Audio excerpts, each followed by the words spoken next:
हमारे उज्जैन से पधारे हमारी अपनी ही शर्मा दंपति जी जो इतिहास लिखे और हमारी बहन स्वाति जी हमारे सदन। मैंने विषय लिया है कि कुंभ की महिमा तो हम सभी ने बताई। मैं उस विषय को इसलिए जानबूझ के अवधि ले रही हूँ कि बार बार पुनरावृत्ति हो रही है। प्रयाग कुंभ में कल्पवास एक बहुआयामी पर्व है। भारतीय संस्कृति में प्रयागराज कुंभ एक केवल धार्मिक आयोजन नहीं है, बल्कि सामाजिक, धार्मिक, आध्यात्मिक और इसको और आगे बढ़े तो वैज्ञानिक, मनोवैज्ञानिक और बहुत दूर तक ये अपने परिणाम देता है। उसी पर इसकी चर्चा है कि कल्पवास का शाब्दिक अर्थ क्या है। कल्प मतलब चिरकाल और वास निवास, तो एक निश्चित समय जो वहां दिया गया उतने समय तक वहां रुकना और रुक करके अब रुकेंगे तो क्या करेंगे, तो रुकने के बाद जो वहां के नियम है उनको मानना और साधना धर्माचरण करते हुए उन नियमों से अपने को मानसिक, शारीरिक, आध्यात्मिक रूप से परिष्कृत करना। तो उस परिष्कृत के क्रम में ही हमारी जो प्राचीन परंपरा चली आ रही है, जिसका सामाजिक अगर इसका हम देखेंगे कि सामाजिक इसका पाठ क्या है, तो आप देखिए कि सामाजिक संरचना को कितना बड़ा बढ़ावा देता है। हम वहाँ पे जैसे सम्राट हर्षवर्धन का है कि वो लेकर के 6वें वर्ष में आते थे, सब कुछ डाल देते थे, चले जाते थे। तो आप दो तरीके से देखिए कि देगा कौन, जाएगा कहाँ। प्रेशर जिधर अधिक होता है और जिधर कम प्रेशर होता है, ये स्वाभाविक प्रवृत्ति होती है ड्रेन होने की। जिसके पास है वो दान करेगा, जिसके पास नहीं है वो लेगा।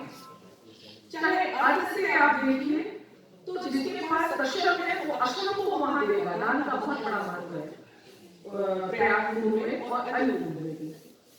और ज्ञान की कमी है तो हम ज्ञान वहां से प्राप्त करेंगे।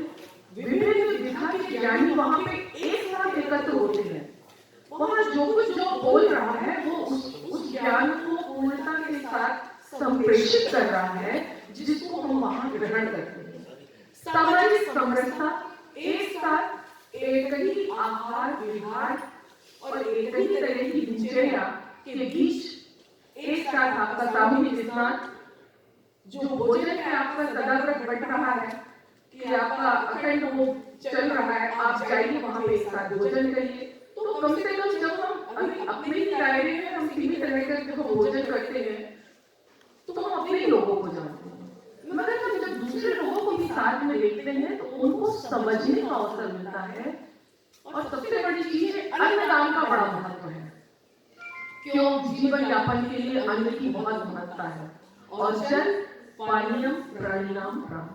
तो इसलिए नदी के किनारे सभी संस्कृतियां पली और बढ़ी, जिसमें कि मोहनजोदड़ो, हड़प्पा, आप जितनी चीजें देखिए सभी संस्कृतियां नदी के किनारे बढ़ी।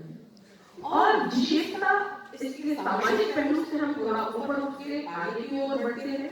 समरसता को तो देता ही है, अमीर गरीब के बीच के भेदभाव को कम करता है। हम हमारे पास क्या है, जो असंतोष व्यक्ति के अंदर होता है कि मेरे पास बहुत कमी है, वहां जाके उसको संतोष की प्राप्त होती है कि मेरे पास तो बहुत कुछ है, इसके पास तो वो भी नहीं है, तो इसको हम मिले। तो उसके लिए संतुष्टि जो मेरे पास है उसके प्रति संतोष का भाव पैदा होता है और प्राप्ति के लिए तो आप आगे बढ़ो, मगर संतोष के भाव के साथ अगर आप प्रगति करते हो तो वो प्रगति आपकी स्थिरता को लेकर के, जो हम लोग स्थिर लक्ष्मी बोलते हैं, उसको लेकर के बढ़ती है। क्योंकि जब असंतुष्टि का भाव होता है तो उसमें हम कुछ गलत भी कर देते हैं, अधर्म करके हम संचय करने लगते हैं। तो ये एक संतुष्टि के भाव के साथ इस संचय करने की प्रवृत्ति को भूलेगा। तो ये हमारा इसमें धार्मिक था। अब वैज्ञानिक पहलू को अगर आप देखते हैं तो आप विज्ञान के अलग अलग पहलू, ज्योतिष आपने देखा ही कि ज्योतिष पूरा पृथ्वी ब्रह्मांड का एक टुकड़ा है और सब ज्योतिषी उससे ही टके हुए हैं। सबकी गुरुत्वाकर्षण शक्ति है और ये जो भी आपका मास में जो मकर उसकी राशि में जब स्थित होता है सूर्य, और इसमें जब हम देखते हैं तो सब कुछ पूरा गणितीय कैलकुलेशन है, उसी के माध्यम से ये स्थितियां बनती हैं और तभी ये पद संपन्न होता है। तो एक तो ब्रह्मांडीय आपकी खगोलीय ज्योतिष हो गई, दूसरा इसमें हेल्दी सीजन, मेरी का डॉक्टर मैं कह रही हूँ हेल्दी सीजन कहलाता है। सारी कॉन्फ्रेंसेस हम लोग जाते हैं, मेरे पेशेंट अभी नहीं आ रहे, मतलब ये जो माह होता है हमारा, ये स्वास्थ्य के दृष्टिकोण से सबसे उत्तम होता है। बैक्टीरिया और वायरस बहुत कम सक्रिय होते हैं, तो निश्चित रूप से जब बैक्टीरिया और वायरस बहुत कम सक्रिय है तो वातावरण सकारात्मक ऊर्जा से भरपूर है। आप जो कुछ भी कर रहे हैं उसमें सकारात्मकता की अधिकता है।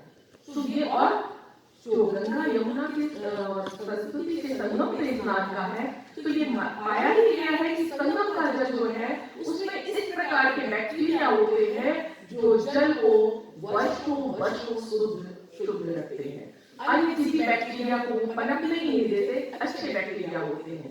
तो ये वैज्ञानिक इसका है, वैज्ञानिकता है, और उसके जल में स्नान करने से आप कई रोगों से मुक्त होते हो, उसके पीने से भी आप कई रोगों से मुक्त होते हो। तो ये संभव कब है, और किसी चीज का हमको प्रभाव देखना है तो एक निश्चित समय तक उस चीज का उपयोग करना पड़ेगा।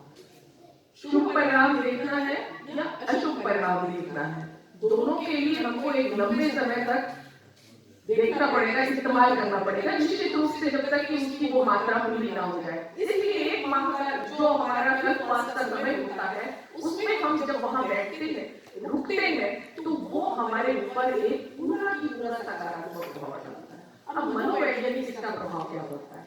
मनोवैज्ञानिक प्रभाव ये होता है कि हम वहां पर जाकर के मानसिक ऊर्जा लेते हैं, जो आत्मिक हमारी ऊर्जा है वो विकसित करते हैं उसको, और ब्रह्मांडिक ऊर्जा के साथ हम जुड़ते हैं। 4 बजे जब हम उठते हैं और वहां नदी के तट पे जाते हैं तो उसमें सभी के विचारों में एक सकारात्मकता है, पूरे वातावरण में एक सकारात्मकता है। निश्चित रूप से सुमति कुमति सबकी उड़ रही, नाथ पुराण निगम रही, जहां सुमंत्र संपत माना, जहां सुमंत्र विपत्ति माना। तो हर व्यक्ति के अंदर जो विद्यमान है सुमति कुमति, उस सुमति का प्रतिशत हम बढ़ा पाते हैं, कुमति को हम नीचे ला पाते हैं, और निश्चित रूप से सुमति जब आगे बढ़ जाती है तो हम बहुत अच्छे कार्य आगे भी कर पाते हैं, स्वयं के लिए भी, परिवार के लिए भी और समाज के लिए भी। समाज को जन कल्याण की भावना से की ओर प्रेरित करना इस कुंभ का निश्चित रूप से उद्देश्य रहा है। दूसरा, प्रकृति पर्यावरण के दृष्टिकोण से नदियों का संरक्षण हमारा हमेशा से रहा है। नदी में आपको ध्यान हो, मैं तो इस गंगा की बेटी हूँ, और जब स्नान करो तो गाय का दूध ही चढ़ाने का महत्व है।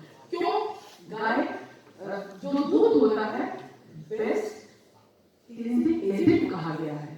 तो आप स्नान तो करो, मगर अपनी गंदगी को हटाने के लिए वो गंगा का दूध भी उसमें डालो।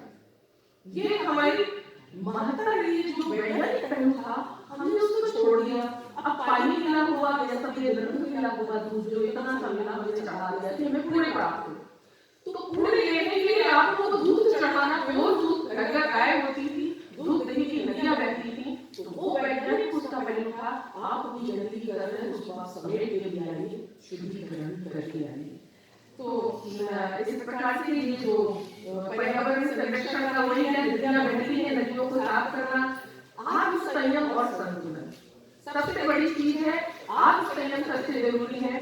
जब वहां हम लोगों को देखते हैं कि कितना नागा उनको देखते हैं और हठ योग वालों को देखते हैं, क्या तपस्या कर रहे हैं, ये किसी लिए कर रहे हैं, इनको किसी धन की चाहत नहीं है, ये एक और लगे हुए हैं। तो हमको ये समझ में आता है कि शक्ति हमारे पास नहीं है, मगर हमको अपनी शक्ति का किस ओर उपयोग करना है। संकल्प शक्ति बढ़ाता है, आत्मशक्ति बढ़ाता है, प्रेरक बनता है समाज का। ये मेरा समाज का प्रेरक बनता है। और सबसे बड़ी चीज जो आर्थिक व्यवस्था है, जब ये मेला लगता है तो न जाने कितने लोगों की अर्थव्यवस्था को ये बलिष्ठ करता है। तो समाज में वैज्ञानिक